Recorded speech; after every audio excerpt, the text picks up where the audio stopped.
Hey guys, welcome back to the channel. This is the House of Paul, and I am your host, giving you the inside scoop on what is going on. Okay, I have a question. You guys familiar with Prop 47 and the impact that has had on all of us? Let me give you a little history about myself, and then I'm gonna dive right in. I just retired from the Department of Corrections after 25 years. Did 5 years at the prison, a couple of months as a counselor, last a little over 20 years as a parole agent. Riverside County, supervising sex offenders. That was the last detail at the end. Okay, here's the question. Shoplifting. You guys all seen it on the news at TJ Maxx, Home Depot, Lowe's, Walgreens, anywhere.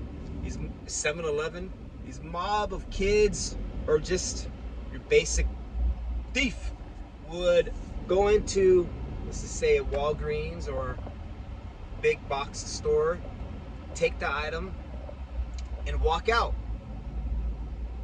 Now, instinctively, the employees would want to stop these thieves, right? Because they're stealing their product.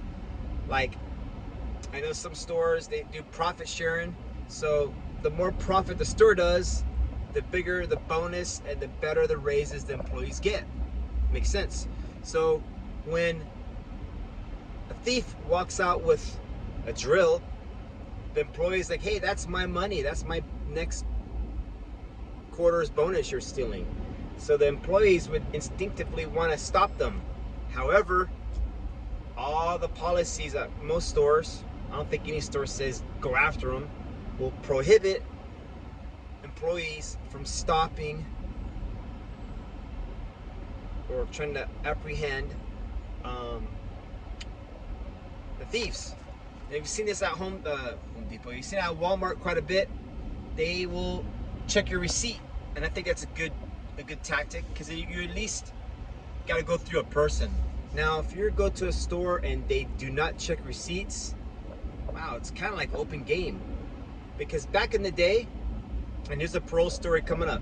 Back in the day, I had a parolee of mine. This is when I was working in Pasadena. This is well over 10, 15 years ago. This guy was transient. But he would come into the office. Back then I had him coming in weekly. He would come into the office, brand new clothes. Nice jeans too. Like, how is this guy who's homeless, brand new clothes? Now, I didn't have a GPS monitor on him. His case was petty theft of the prior. So I didn't have no monitor. So there's zero way to monitor these guys, right? Well, back then, I ordered like 1,000 deck of my business cards. I was so happy to become an agent. Or 1,000 cards. I'm passing out like candy. So this parolee, he'd come in different days. I said, no, come in on I think it was on Tuesdays. Come in every Tuesday. And I said, let me write it on my card. Boom. Keep it with you. Well, he put that card in his pocket.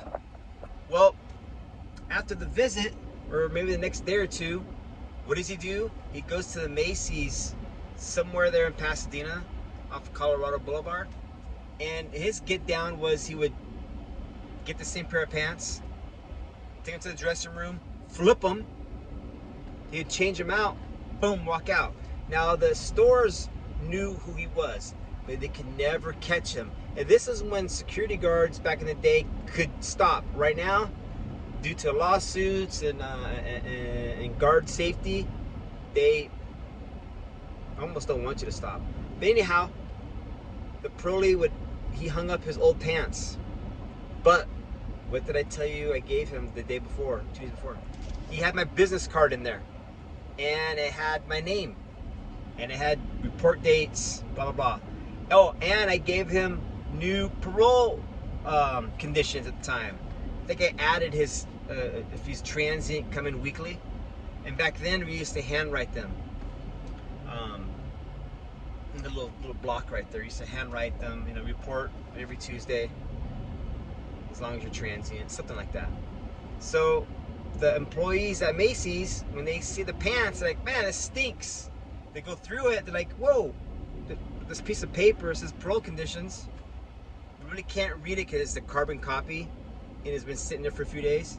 But they can see the Department of Corrections at the top. But mainly it was my business card. So the officer calls me up, says, hey, I got this guy, he's on camera.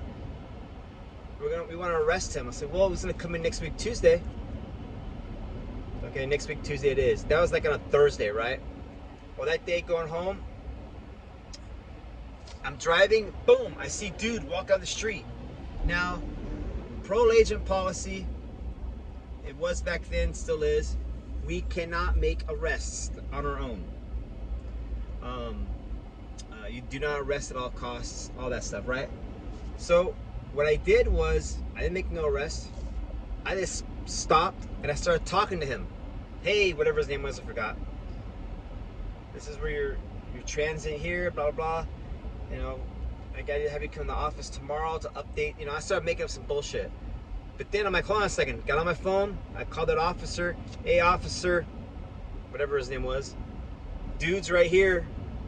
He's like, can you cuff him up? I'm like, nope. But I can keep him here for a little while and start talking to him. So, hung up the phone. Said, give me 5 minutes. And the police department in Pasadena back then was right across the street. And I just had left. So the officer was at the office, his office. So he was not far away. So sure enough, now I'm talking to the parolee alongside the road. And this is not normal practice, right?